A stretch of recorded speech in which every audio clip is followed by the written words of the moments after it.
To hide the talent in the earth is to get involved with something earthly, with something other than the spirit. Gossiping is an example of such an involvement. Some claim to have no time to visit the saints, but they have a great deal of time to gossip. If you look to the Lord for His mercy and grace to stop your gossiping, much time will be saved, and you will be able to use this time to care for the saints. In the Lord's recovery, we do not have pastors to do the work of caring for the saints. This type of pastoring comes from fallen Christianity. In the Lord's recovery, every brother and sister must bear the burden to take care of others, especially the young ones and the new ones. After the meeting, many are accustomed to visit only with certain ones. Instead of doing this, they should take this opportunity to contact the new ones, the young ones, and even some backsliding ones for whom they have been praying. If we all did this, all the young ones and weak ones would be taken care of. Although you may be very busy, you can still take care of someone if you have the heart to do so and are willing to exercise your talent. By spending even 10 minutes with someone, we can render him a great deal of edification. After someone has been built up in this way, he will feel warmed and know that he has been cared for. Then he will desire to receive more help. If we all practice this, no one will be neglected. There will be no need for the elders to do everything for everyone. Will be functioning to take care of others. Many, however, consider that functioning is just a matter of speaking in the meetings, but the proper function of the members is to minister the life supply to others by taking care of them. The main aspect of the service is not simply to clean the meeting hall or take care of the gardening. We are here for God's possessions. Not everyone has the ability to speak in the meeting. I would like to say a word of comfort to those who were not born with the ability to speak well. There is no need for you to speak in the meetings. In order to make a show that everyone functions in the meetings, the elders sometimes try to make people function. The elders may say, if you do not function, you are not in the flow. You are not up to date. This kind of word frustrates those who cannot speak well from coming to the meetings. They will be afraid to come to the meetings because the elders might force them to function.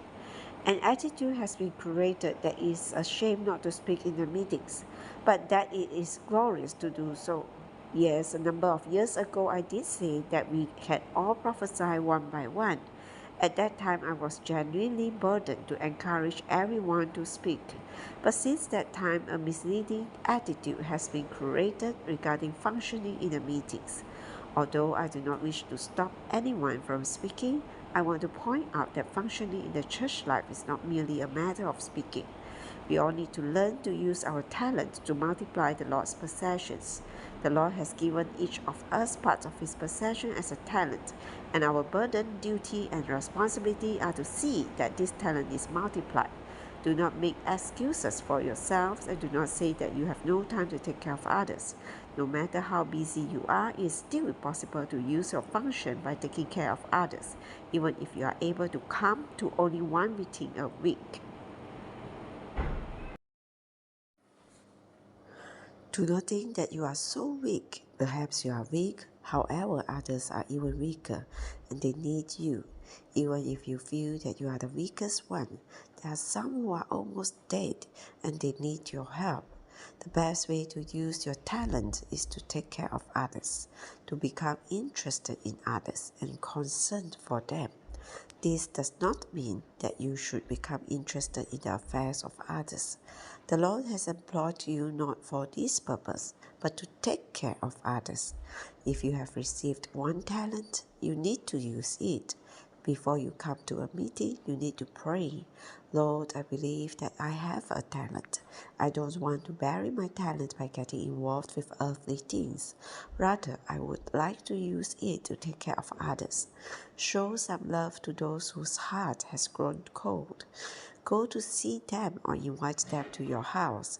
As you spend time with the Lord and open to Him regarding whom you should take care of, He will burden you. As you contact others and have fellowship with them, you will spontaneously use your talent.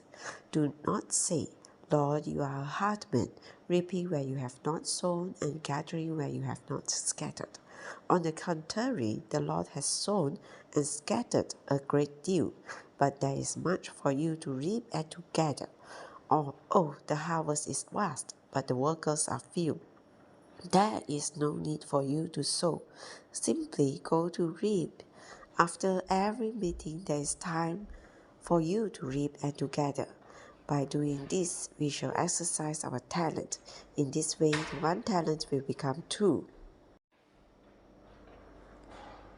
The 2 talents will become 4, and the 5 talents will become 10. The talents, God's possessions, which have been committed to us, will be multiplied. If we are all faithful to practice this, the Lord's recovery will truly multiply.